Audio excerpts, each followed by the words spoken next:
got banned in the UK. One of the music mags.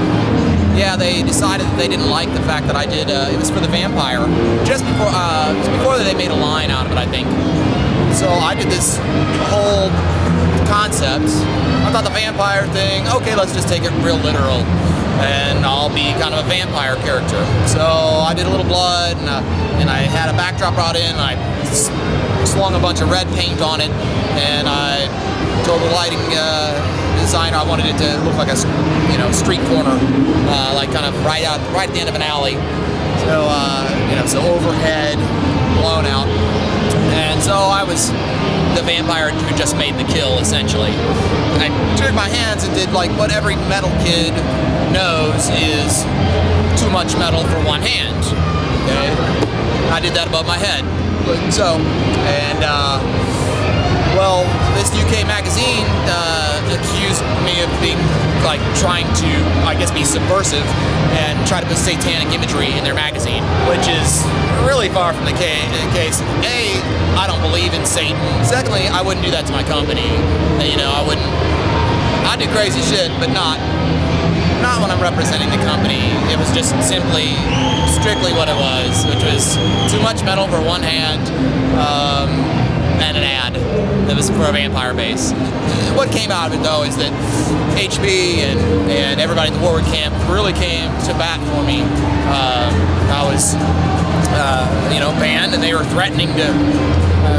Well, they tried to actually ban it, and what HB said is, we'll pull all of our advertising. Straight up, he pulled the big dick card and went, we will pull all of our advertising out of your magazine if you ban this. So they stood up for me, and that means a lot. And it goes a really long way with me. I show loyalty, they show loyalty.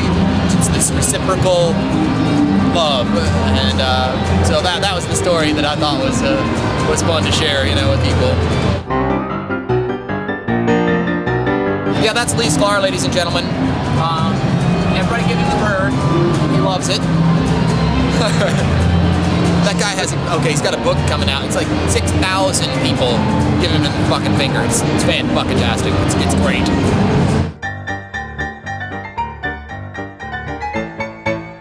What thing with the thumbs? Like this thing with the thumbs? Oh. Sorry, too much coffee. No alterations at all. It was what it was. And it's not a music store. It didn't come from Warwick Factory or anything. We got our record advance. I went and tried a whole crap ton of basses, and out of all of the ones that I played, the thumb was the one that worked for me. It's not the most balanced instrument, but I'm not the most balanced human. So we work well together, I guess. No, but it just sounds fantastic. They're beautiful, and I ended up having to make me a couple customs. But yeah, initially I didn't, and I still have not changed anything on them, which is pretty cool. I think I threw some EMGs in one to check it out, and because I've heard EMGs in other basses, and they sound fantastic,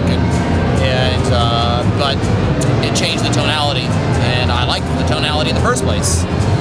So I tried to fix something that wasn't broken, and we all know what happens when you try to do that. You're just wasting your time, man.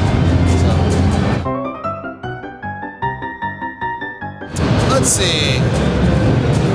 Well, I'm getting my virtual studio up and running, which is really cool. So I'm learning Pro Tools 10. My first foray into that part of it. Engineering's fun.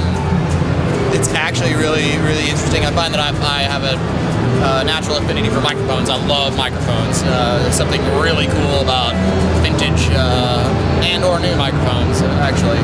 And got a couple guys that sent me some stuff, and I threw some bass lines to the guitar and drums, and we'll see from there. I never put much stock in anything these days. You get asked to do things or not. So I never tell people about stuff. I'm like, okay, when it happens, you'll find out. And until then,